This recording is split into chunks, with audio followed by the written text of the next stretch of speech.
Just a few days ago, Coach Prime, everybody was talking about how it was a lose-lose hiring and how it was a lose-lose for Colorado and for him. We all know that's not true. I already addressed that. But what did he have to say about it? I'm going to talk about that and more on today's episode of the Locked On Buffs. You are Locked On Buffs, your daily podcast on the Colorado Buffaloes. Part of the Locked On Podcast Network, your team every day.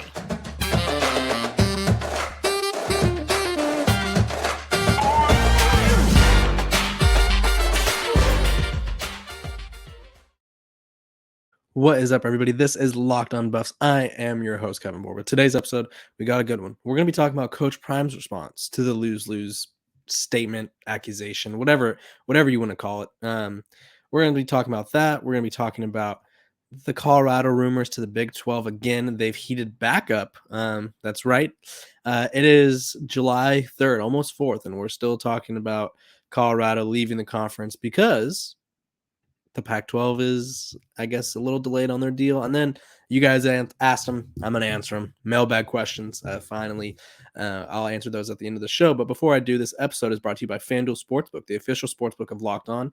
Make every moment more. Visit FanDuel.com/LockedOn today to get started. Okay, so if you guys don't remember, a report kind of resurfaced, and it was through Athlon, but not me, because at the time, I don't remember who. I know who wrote it, but I forgot who it was.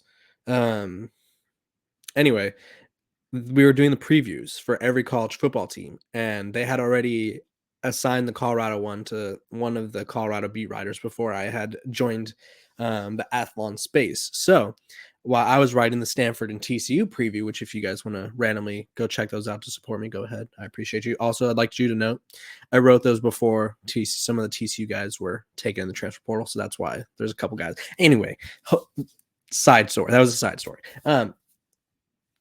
One of the guy who did the Colorado one, he was able to get an anonymous quote from a fellow Pac-12 coach about Coach Prime and about how they viewed the roster and the transfers. So the quote resurfacing at the time it did was a little misleading, I guess you could say, because it was about, we'll say, the spring roster.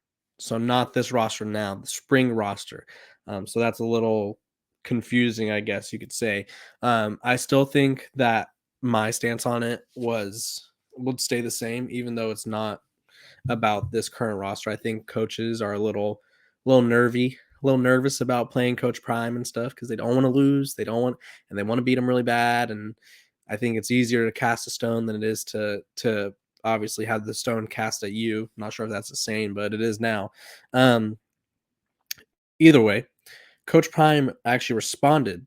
It looks like a response yesterday in a long Instagram post, which kind of makes me think he read one of my articles because there's a very specific wording in there. And I was like, interesting. Either way, he posted this on Instagram, so I'll read it to you and then I'll discuss after. The change I speak of ain't about me. It's about y'all. I'm a change agent. I literally wrote an article. Is Coach Prime a change agent? And I guess he is. My calling is to bring people together that necessarily wouldn't be together, to give opportunity to the whosoever wills. I've never heard that word ever, but I like it. To speak truth when a lie has been the normalcy, to stand in the midst of the storms for what God has shown and told me, and to build young men into real responsible men with character and reason. This is why they mad, because when they look closely, they really understand it ain't about me. It's about the multitudes, and that's what they're afraid of. When we build like-minded men and women into a nation of equality, love, consistency, forgiveness, and understanding, that's why we call out to smart, tough, fast, disciplined young men with character. God said, start right here. You can't stop me from loving my team, and you can't stop them from loving me back. I love them as they are all my sons. Hashtag ask somebody. Hashtag Coach Prime. Win in like all caps 5 times. I thought that response was great though, especially the agent and change part. Not because obviously I think maybe I don't want to say I inspired it, but that was the title of my article. Just saying. I don't know if there's a tie there, but no, I'm just kidding. I think the change agent part is the important part because realistically, he's acknowledging that he's not doing stuff the normal way. But the normal way wasn't working for Colorado. And the normal way for college football, I don't know if it would work for Colorado right now. If he was to just walk in here, work with the roster that he had that was as we all know, not very good. Statistically ranked at the bottom of just about every category you could. And he was supposed to try to coach them up. What would the ceiling be for this team? 3 wins, 2 wins, 1 win? Who knows?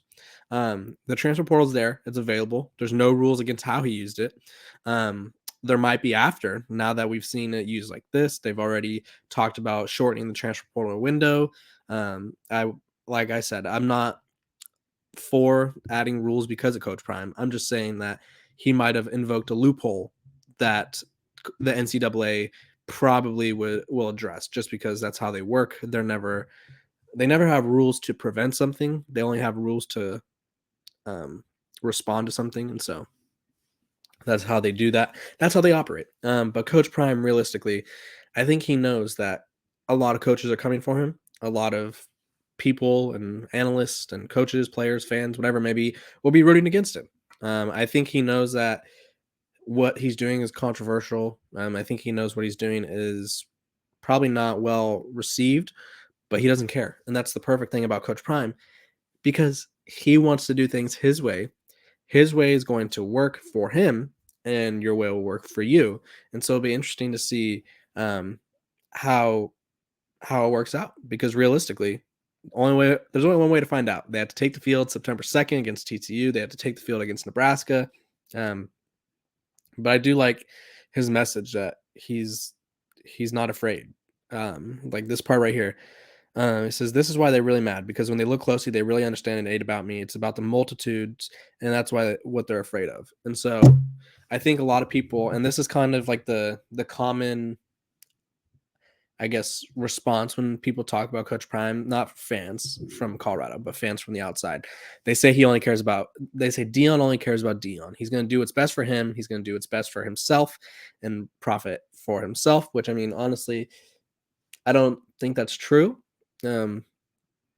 Not that college coaching doesn't pay well, but he really didn't need to take a job at Jackson State as a head coach. I'm sure the NFL and all the endorsement deals are still rolling in, and I'm sure the Aflac commercial with Nick Saban, I'm sure those are all paying well. And so I think a lot of people think he's more selfish than he actually is. I would say he's selfless, but I think that's something that you don't really know about Coach Prime unless you're kind of able to watch him closely, like you guys at Colorado and all the fans and all the people that are up close with the program, how we could watch him like this. Because I think from the outside perspective, people remember him as the kind of, I don't want to say arrogant, but confident, very confident athlete that played in the NFL, played in the MLB, kind of had a persona to him, kind of had that, just that vibe, I guess you could say, where people were like, oh, he only cares about himself. I don't think that's the case.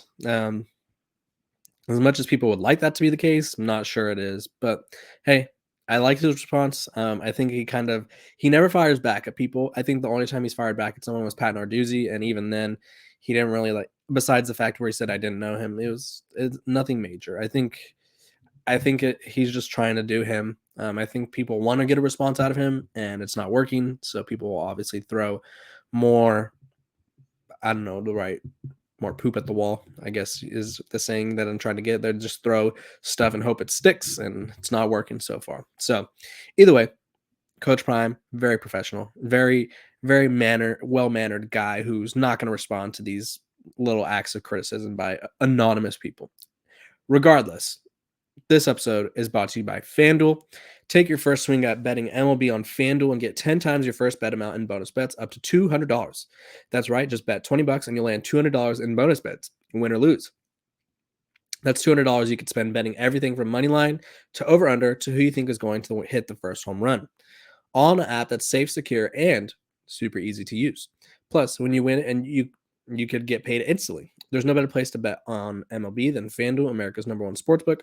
So sign up today and visit FanDuel.com/lockedon to get up to $200 in bonus bets. That's FanDuel.com/lockedon. FanDuel, the official partner of Major League Baseball.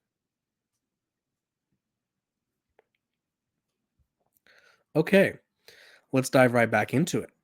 Colorado to the Big 12 rumors are circling again and I feel like we knew this was going to happen, but we somehow keep getting surprised by it. I don't know. It's like It's like a Jack in the Box is what it feels like. It's like we're cranking the box. We know the little clown thing's gonna pop out at us, but every time we're just we're shocked, and it's like, what? Why are we shocked? We knew this was gonna happen. We did. We really did.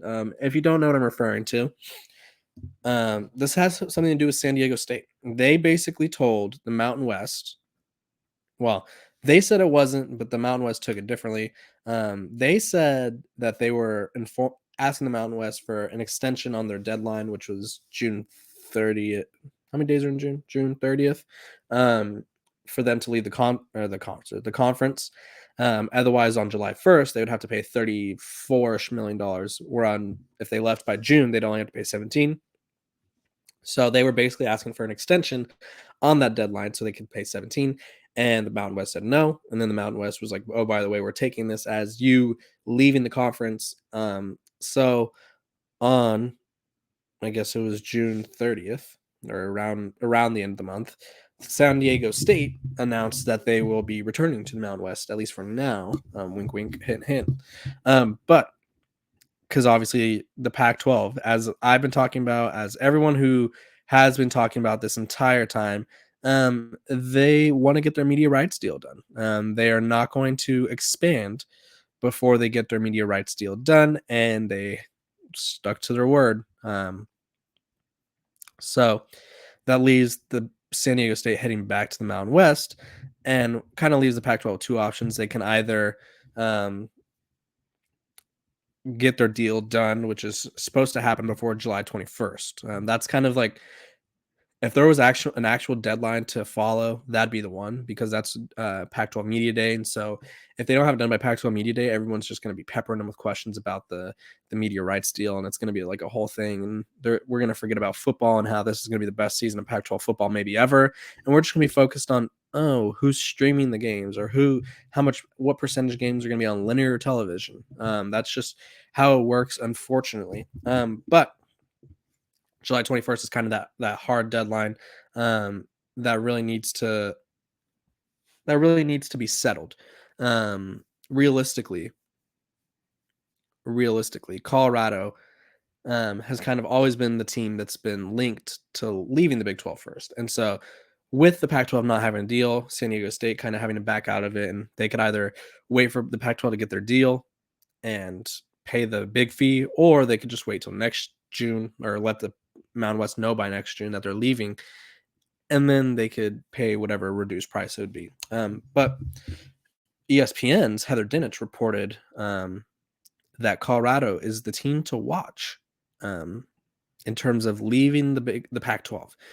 She was on ESPN, and she said, while everyone is still keeping an eye on Colorado to see whether or not they have the patience to wait to see if there's a new TV deal that is acceptable, the bottom line here is that the presidents and chancellors need to see the money. Show me the money before we can make a decision, and if it's good enough, on par with the Big 12. Realistically, I understand where this is coming from, because I think Colorado has long been the program that's been like, they're kind of, I won't say they're on the edge, but they're the program that's been the most, I don't know if they've purposely been vocal in public, but they've been public about meeting with the Big 12. They've been public about their meetings with and all their interest in the Big 12, and they are viewed as the ones that are kind of leaning a little to the right. But realistically, and I've talked about this, John Canzano came on and talked about this, Rick George has talked about this, Colorado's going to do what's best for Colorado. So all of their interest with the Big 12, I'm sure there's some interest there. They themselves have said they want to stay in the Pac-12. But I think if the deadline coming up and rumors with how good the deal is going to be and not being so hot, or either way, depends on who you believe. I honestly don't know. I'm not going to tell you my thoughts on the deal until I see the deal, realistically. And even then, who knows if that's the actual deal, because we haven't seen a single sliver of a deal yet. So I'm not going to pretend like I've seen it and I'm going to give you just some random thoughts on it. But if they think that the deal is adequate, then they'll stay. If the deal doesn't deliver, then, well, they're going to be probably returning to the Big 12. I don't think Colorado really wants to do that. I don't think any team in the Pac-12 doesn't want to leave the Pac-12 for the Big 12. But you got to do it. At the end of the day, you have to do what's best for you. And We'll see what happens. When we come back, you guys answered it. Just kidding. You guys asked them. I'm going to answer them. On today's episode of Locked On Buffs, we will be doing mailbag questions when we come back from the break. What is up? We are doing mailbag questions. It's questionnaire time. Okay, I got a lot of questions. I'm gonna do 3 of them that really stood out to me because I think they're going to be long enough to. I think my answers will be too long, so I didn't want to do like 10 or something and not have enough time to answer everything. So, first question was about. Let me pull it up right here. It says, who are Todd Salomon? I don't know if that's how I say his name. And Phil DeStefano. What changes did they help make at Colorado? Well, that is the president and chancellor of Colorado. And I think the biggest change they made, and along with Rick George, which I mean, I don't really know how much he had to do with this, but they made the change that allowed for Colorado taking transfers. Apparently, before Coach Prime took the job, it was actually extremely hard to transfer into Colorado. So this is what basically their issues were before. In 2018, obviously the transfer portal was created where they could transfer and everything not have to sit out right away. So other schools have a physical education or general education program that students could transfer into, but Colorado did not have those. So student athletes eyeing or wanting to move to Colorado to transfer could only transfer if all their credits were accepted towards a degree at Colorado, or if the student made up the credits before playing their sport. So for a lot of guys, that's a turnoff. Nobody's going to want to take 20 extra classes because say my units didn't transfer from, I don't know, say Texas Tech or whatever. I'm trying to transfer to Texas Tech. It doesn't transfer. So they're like, oh, you could play. You just have to take a summer load of classes plus the classes that it was like a whole thing. So when they fired Carl Durrell, Phil DeStefano said they want to make changes to attract more athletes, but he says, and this was back then, he said it's just based on the degrees we offer. We do not have physical education here. We do not have general education, to be honest, and that's not going to change. However, obviously, when Coach Prime was introduced, he said we're working to give Coach and all of his student athletes the skills they need to succeed. And so, while the program, he announced the institution will be updating the transfer credit review process.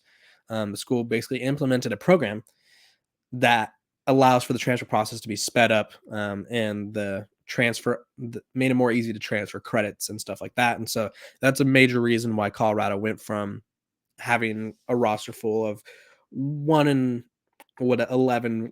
style guy or 1-11 guys to a roster full of transfers, number 1 transfer portal class in the country, from undergraduates, graduate students, everything you can imagine, people were able to transfer in.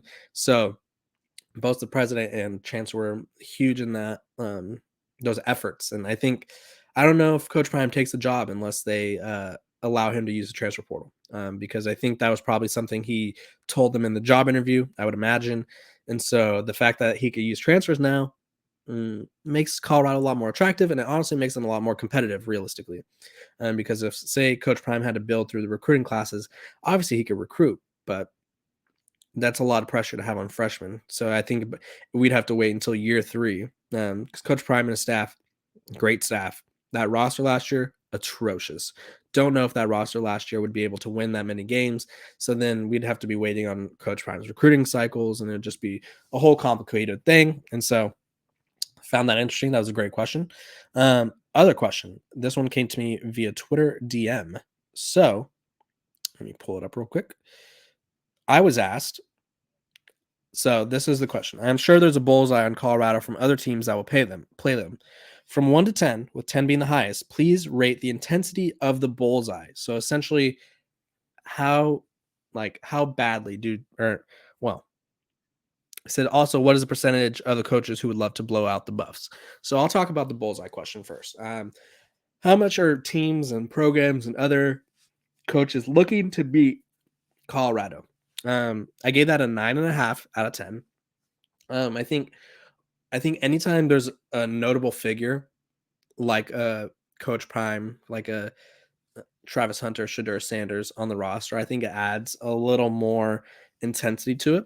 I also think when you see a coach like Coach Prime talking about how he wants to dominate right away, how he plans to win right away, I think that adds to it.